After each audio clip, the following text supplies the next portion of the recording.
So,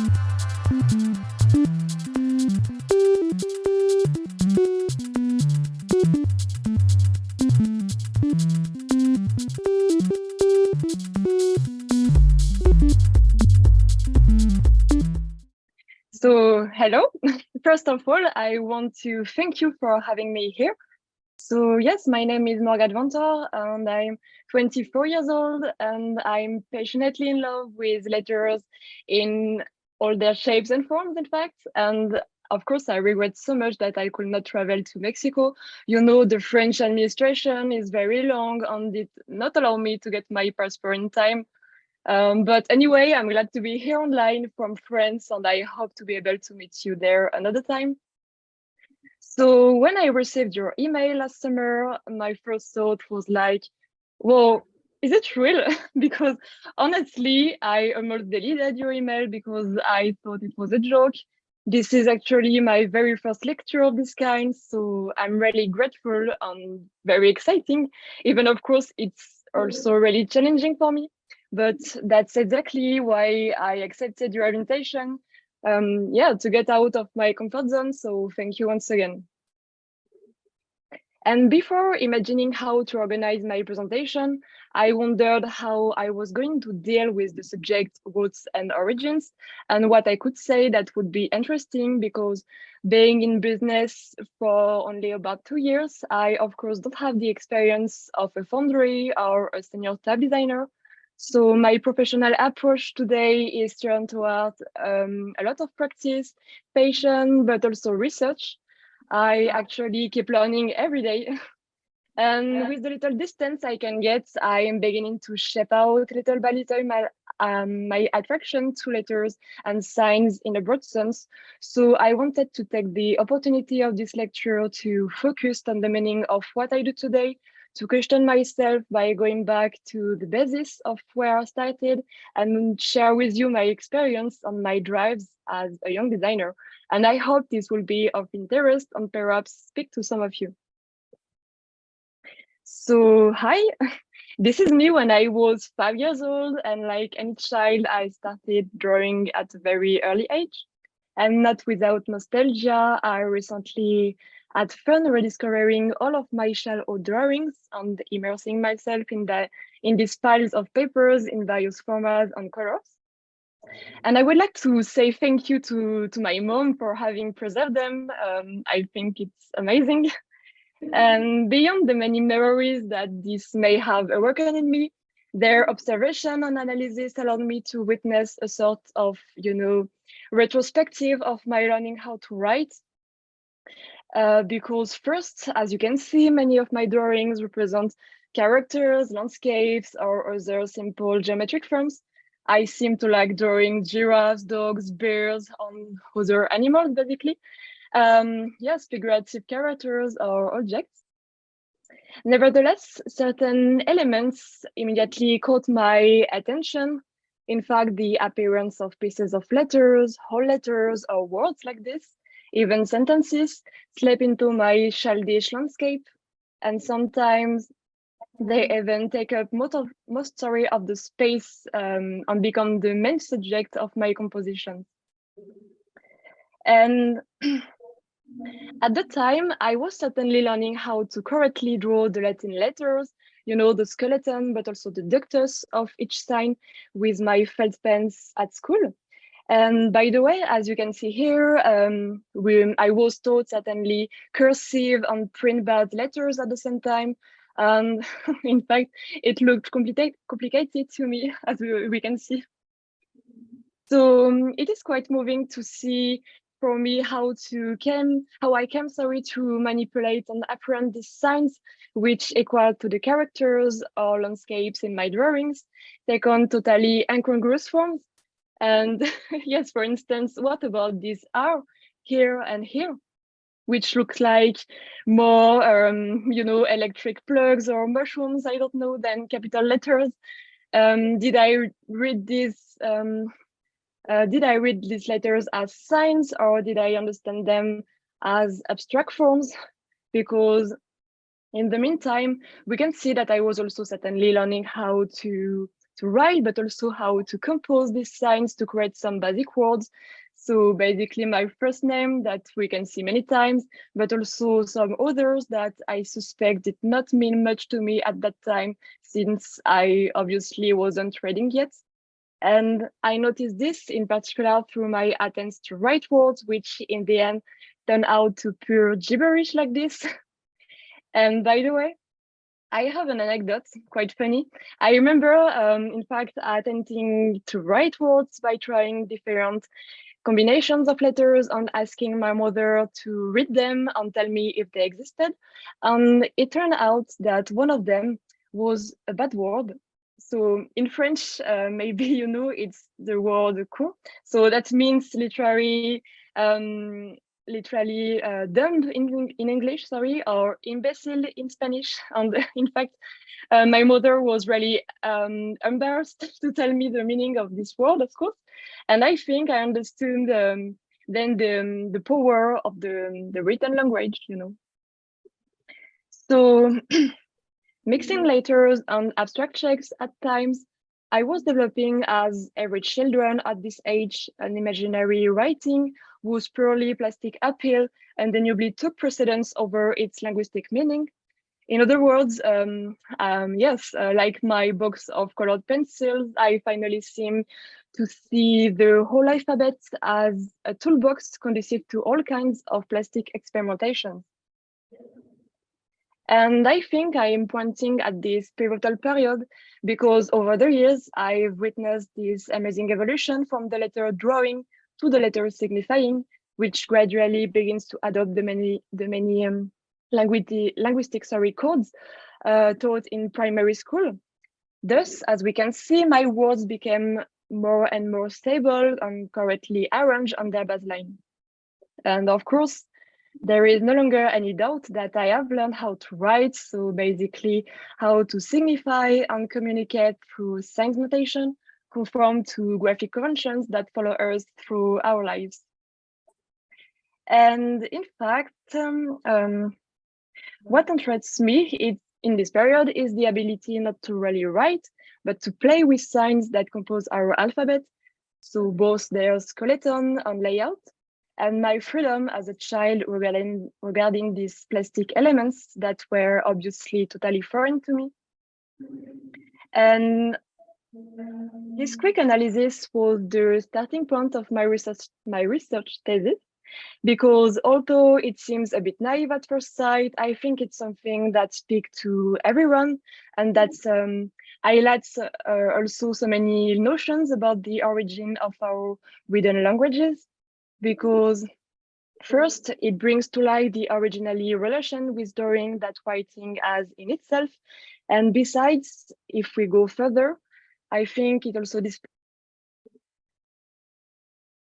influenced by the body of the writer and his execution parameters, the tool, as well as the media used in a way.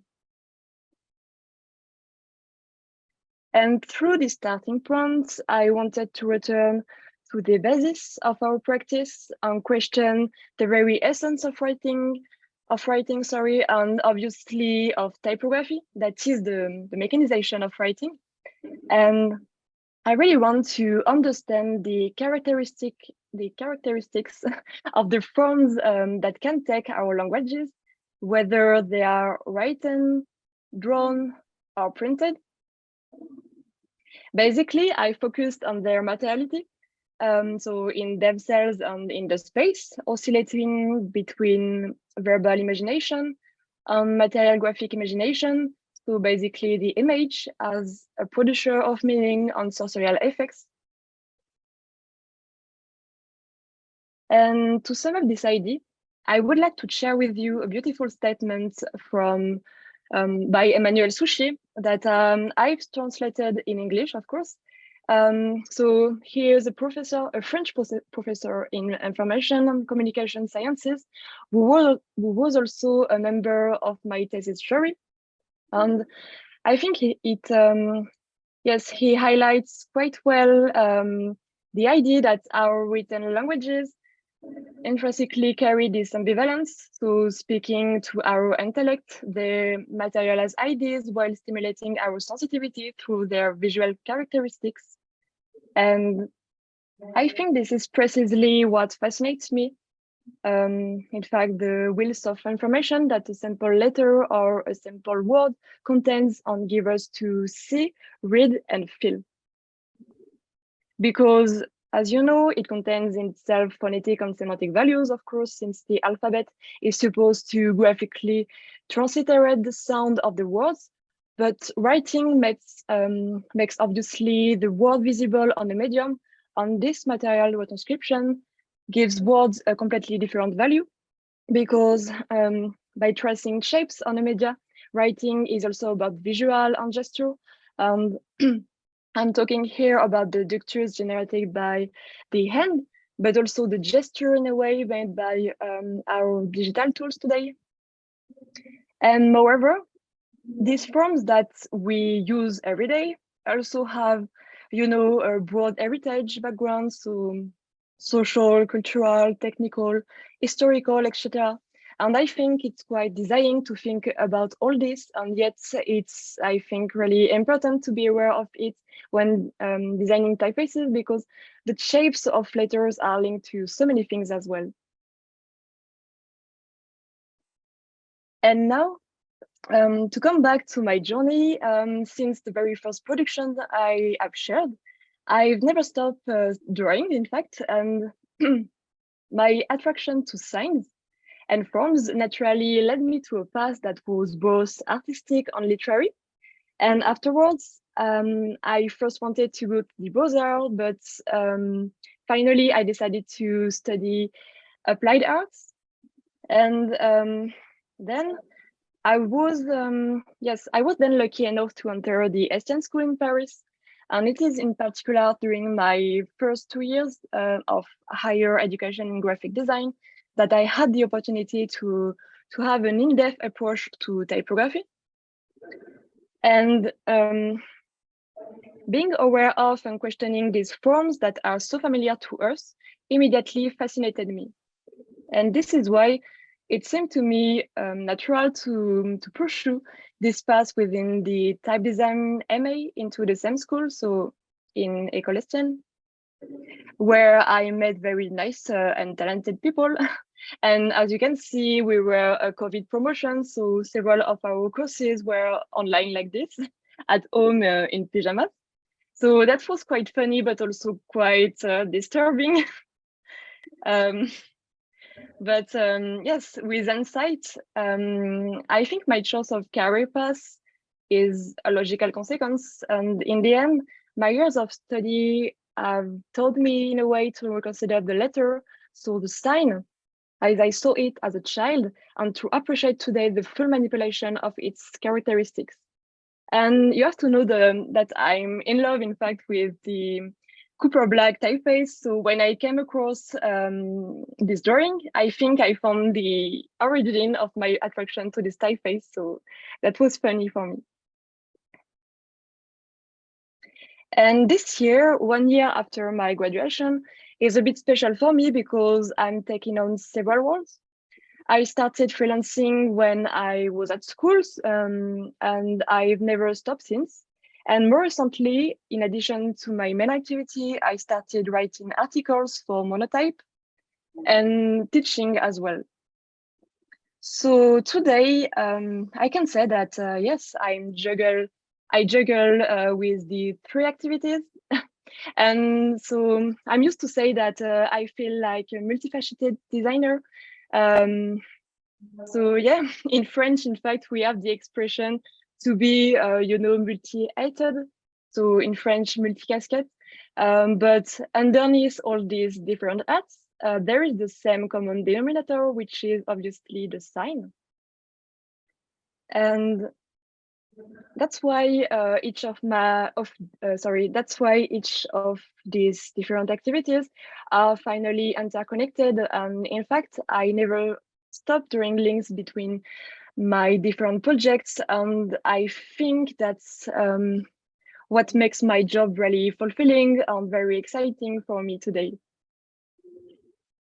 So now I'm going to tell you a bit about each of my activities and their different routes, how I work as a young designer in 2022.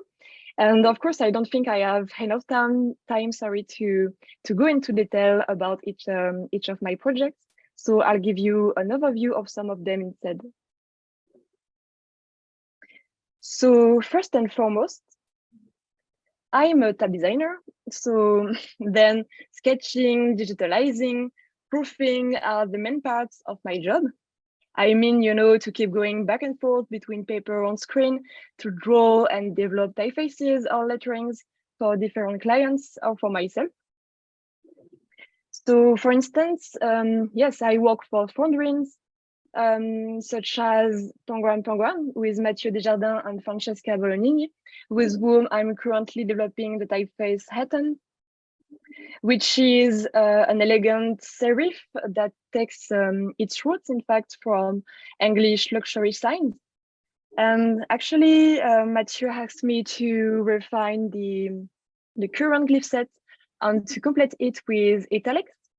And it was a great opportunity for me since it's the very first time I draw a whole italic. So here a part of my research on my sketchbook and how it went on my on my software. So as you can see, my process is still the same. I always start to sketch on paper. So sometimes I draw precise signs on tracing paper. Sometimes it's just a few quick strokes to see the silhouette. But in any case, going through the end drawing process really saved me time to get the shapes I want. And then the digital drawing helped me to refine the outlines and the proportions. Here are also some slides I'm used to share with Mathieu and Francesca in order to show them the development. And yeah, of course, I pretty like laying out my shapes in parallel to test them. So of course, nothing is perfect yet because it's still a work in progress, but here just a simple glimpse. Then I also work with leaf type. So with Romain Houdin, who is also a good friend of mine, with whom I've created some funny typefaces such as Boucarnage here for Halloween. So it's a typeface inspired by horror comics. And this project was quite challenging for me because I'm the kind of person that is really perfectionist and I'm a little bit inflexible with prompts and handles placements, So these wavy contours gave me a hard time, but fortunately, Romain helped me to give up a little bit with the perfection of factors and to sometimes break the rules in order to better handle the software to get the shape we really want. So finally, I really enjoyed designing it.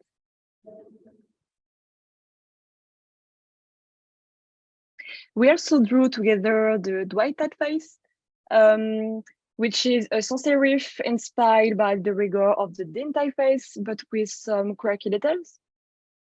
And in fact, we had fun, developing the glyph sets with the ligatures on the alternates, as you can see here. And I can say that the release of these fonts was also a funny stage because Romain wanted the project to be linked to the Office series. So with the help of Image Format Studio as well, we used some quotes and graphic references from the series to present the project. So yes, I think the graphic design part is always a joyful job as well. But of course, before the release, there is the engineering part of the process with proofing patches. So that's obviously more technical and repetitive than designing, but I pretty like to go into it and to track, every bad spacing or kerning, and afterwards to feel the satisfaction of getting a fully usable font without any errors. So working with other designers, even remotely, is really exciting for me because exchanging ideas, sharing our working process and developing together is very, yes, stimulating and helpful. And when I don't work with foundries, I also design bespoke typefaces, logotypes, lettering, or calligraphies for agencies or studios. And here's an example with a typeface I developed with Bureau Berger. But in fact, I'd like to present you today another big project I've been working on for almost a year with a studio. But actually, I can't show you because I signed, a confidentiality agreement. So I have to wait for it to be released before I can present it. And I think this is also the reality of being a designer today, because sometimes we have to work for a long time in secret. So it's okay, of course, but yeah, it's a pity. Then when I don't work for people, I try to keep a self-initiated side into my job to be able to create my own typefaces. So here an example with Meg, which is a wood typeface I created for my diploma project. Which I wanted to be really experimental and playful. And the whole project was linked to my thesis, so it was based on the visualization of the combinatory richness of our alphabet. And at the time, I really wanted to get away from screens and to return to the concrete. That's why I wanted to create a wood typeface, including alternates, extension models, etc. And as you can see, maybe their proportion on some terminals are thought to give rise to multiple sets of visual connections in order to allow the arrangement of sculptural configurations in the space.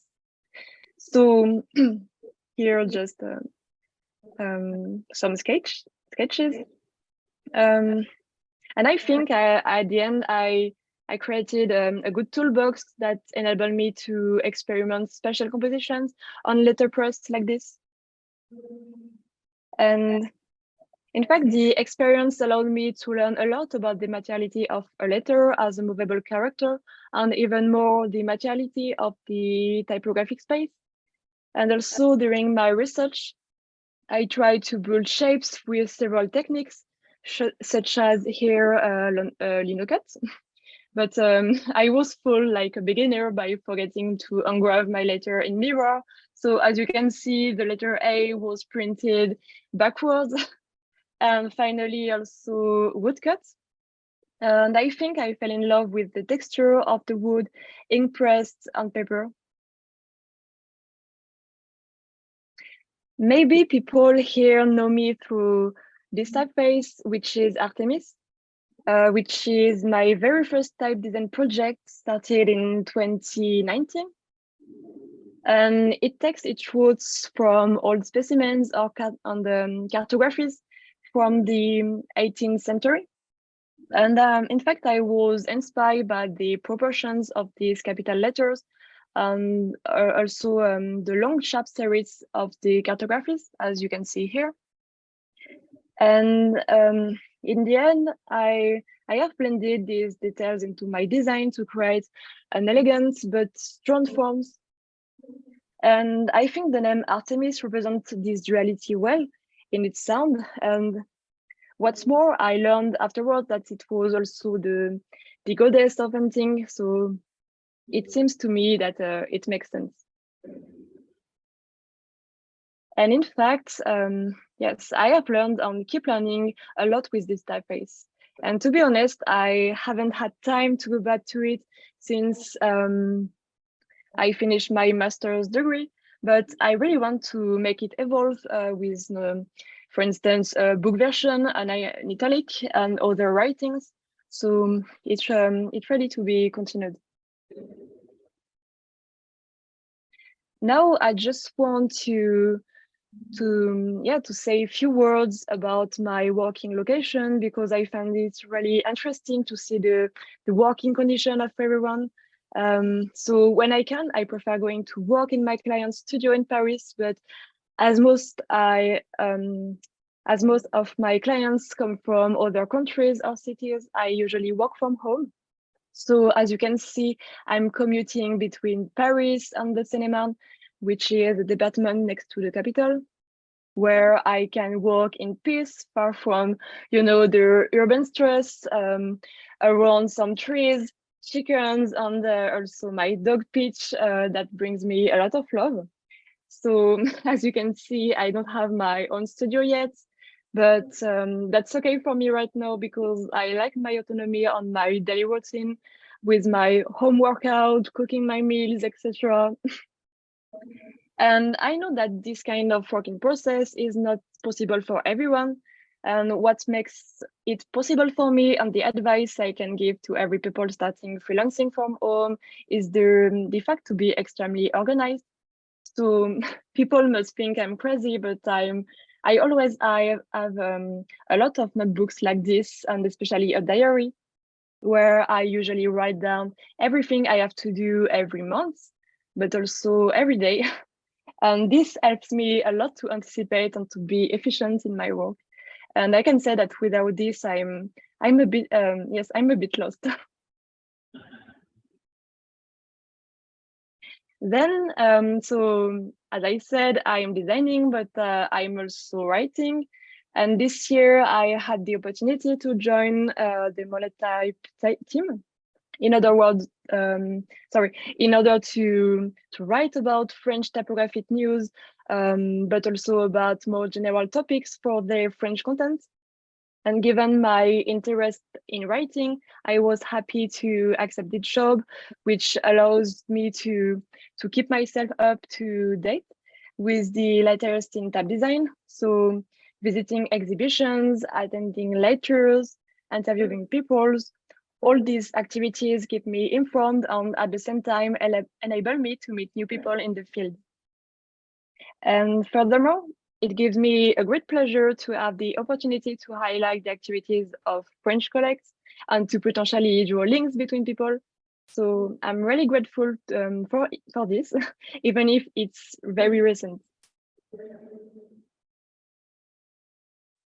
And then, as I said, also, I've taken up the challenge of teaching this year as well.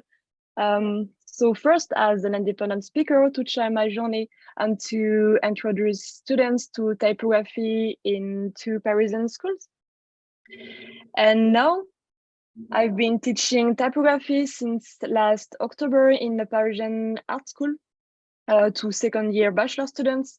And of course, I don't have a lot of experience in that field yet, but I really love it. And in fact, I've took classes of 30 students during 6 hours on Monday afternoon. So that's quite intense, both at school and at home when I prepare my classes. But this is really so fulfilling because as for me, teaching is the opportunity to meet young designers and to give them keys to success in the future. So there is something very human in it that I like in my freelance activity.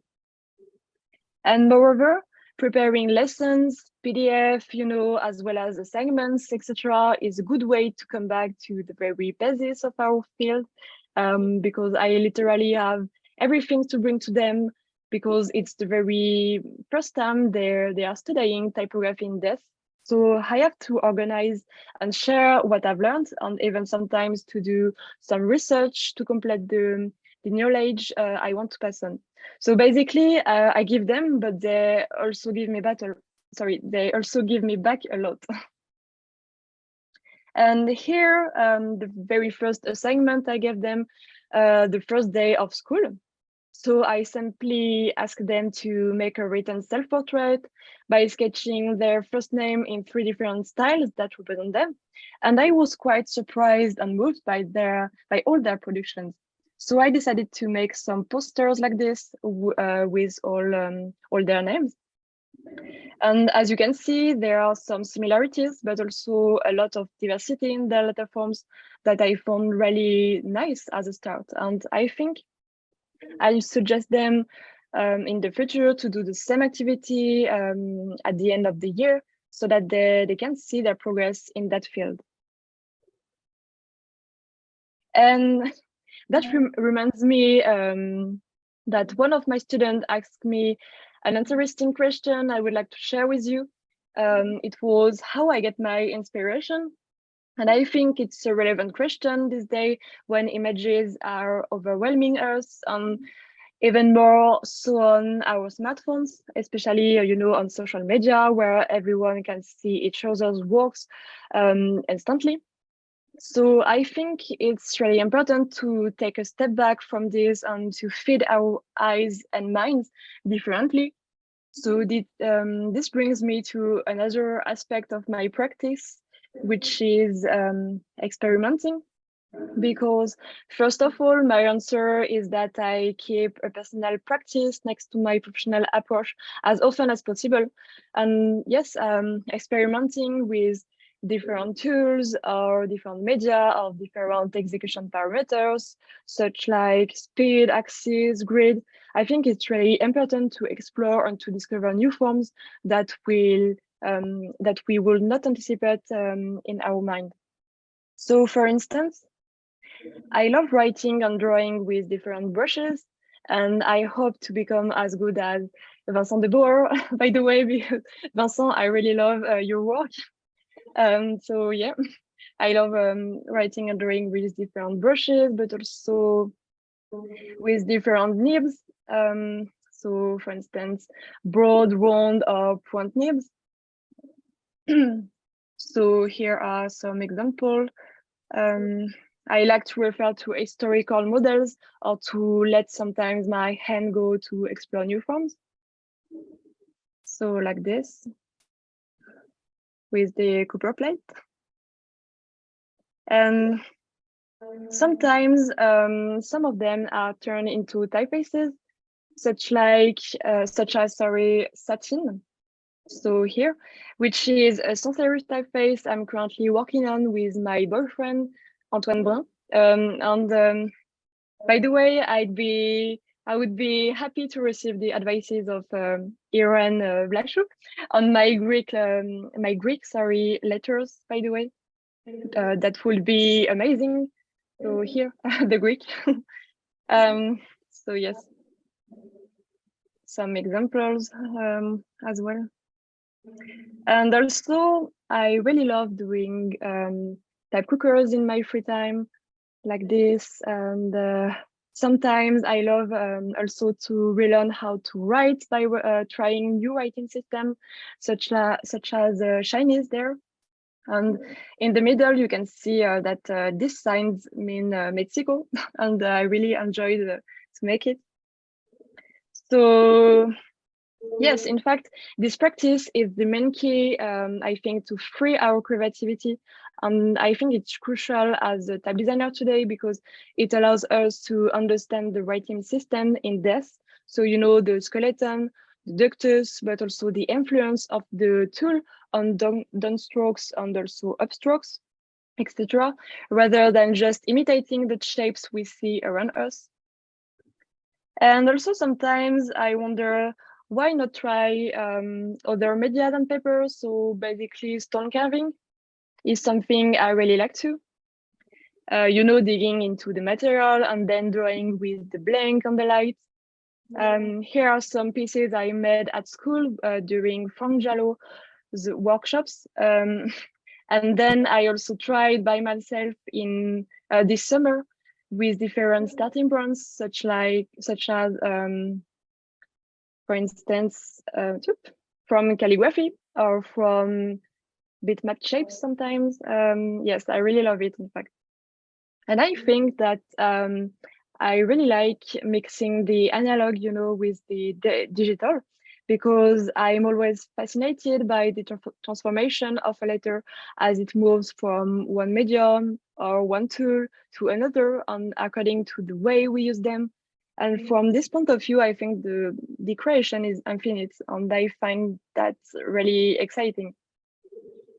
And I think the embroidery work I do with my mom well displays this idea as well, because as you can see, together we collaborate on personal projects in fact, I design or turn out my fonts, such like Artemis, into bitmap fonts so that it could fit, in fact, on the canvas grid of cross stitching.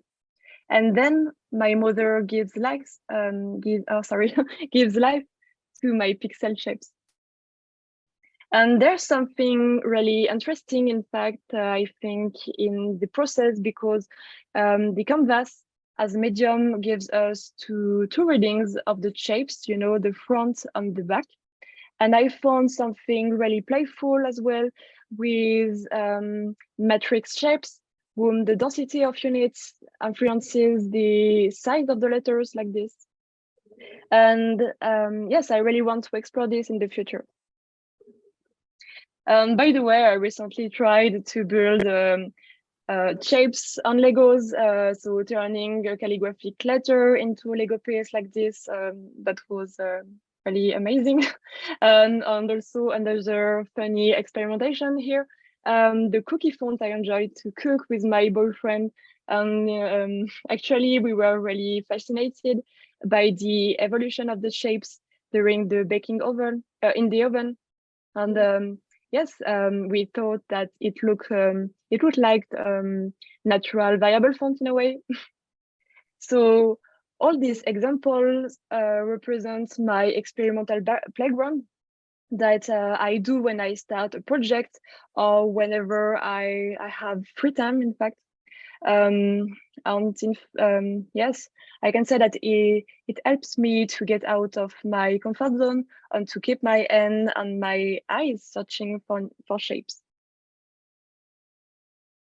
And then I'm also a very curious person and a collector. That's why I love looking at all the letter forms around me. So literally, signs in the street, objects, or old documents. And my grandpa and my great grandmother were both teachers, and my grandpa especially kept absolutely everything: newspaper, books, documents, etc. So I naturally inherited a certain number of old books, many textbooks on learning how to write like this, and I think he passed on this passion for old stuffs that represents a great source of inspiration to me. And yeah, I also love looking through flea markets, because sometimes I come across rarities, like, for instance, these incredible books that contains a lot of old magazines about embroidery from the 19th and 20th centuries. And I found it really incredible. And I can say that it obviously inspires me a lot for the future.